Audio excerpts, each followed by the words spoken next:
بسم اللہ الرحمن الرحیم۔ حضرت ہود علیہ السلام کون تھے اور ان کا ذکر قرآن پاک میں کتنی بار آیا ہے، یہ تفصیل جانیے اس ویڈیو میں۔ حضرت ہود علیہ السلام کا ذکر قرآن شریف میں بار بار آتا ہے۔ سورہ اعراف، سورہ ہود، سورہ حشر اور اس کے علاوہ بہت سی اور صورتوں میں بھی ان کی تفصیل موجود ہے۔ حضرت نوح علیہ السلام کی اولاد مدتوں تک دنیا میں بسی اور آہستہ آہستہ پھر خدا تعالیٰ کو بھول گئی۔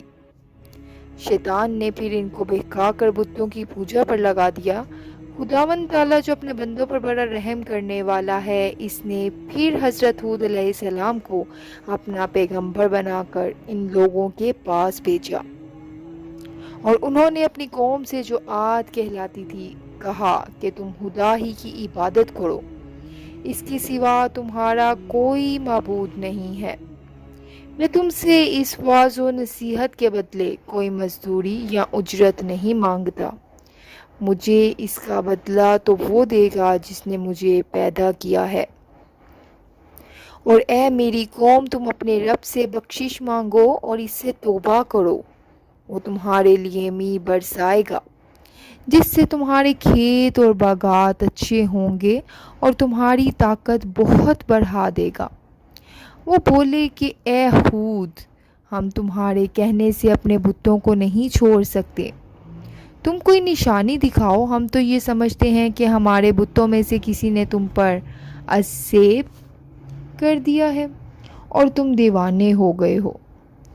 حضرت ہود علیہ السلام نے کہا کہ تم سب مل کر میرے لیے جو تدبیر کرنی چاہو کر لو اور مجھے مہلت بھی نہ دو، میں خدا پر بھروسہ رکھتا ہوں جو میرا اور تمہارا پروردگار ہے۔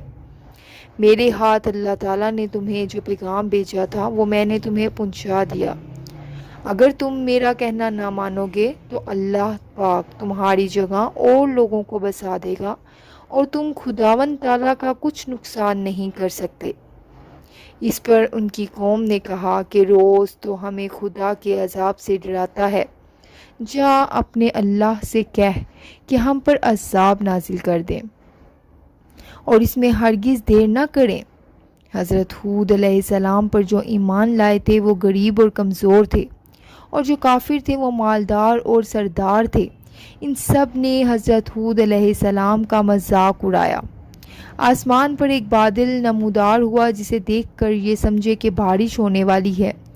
حضرت ہود علیہ السلام کو اللہ تعالیٰ نے بتا دیا تھا کہ یہ عذاب ہے، چنانچہ وہ ایماندار لوگوں کو لے کر بستی سے باہر چلے گئے۔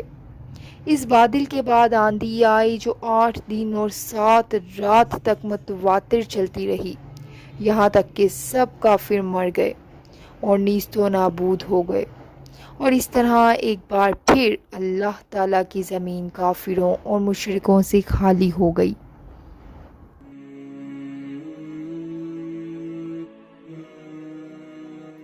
ایسی اسلامک ویڈیوز کے لیے میرے چینل کو ضرور سبسکرائب کریں۔ Thank you.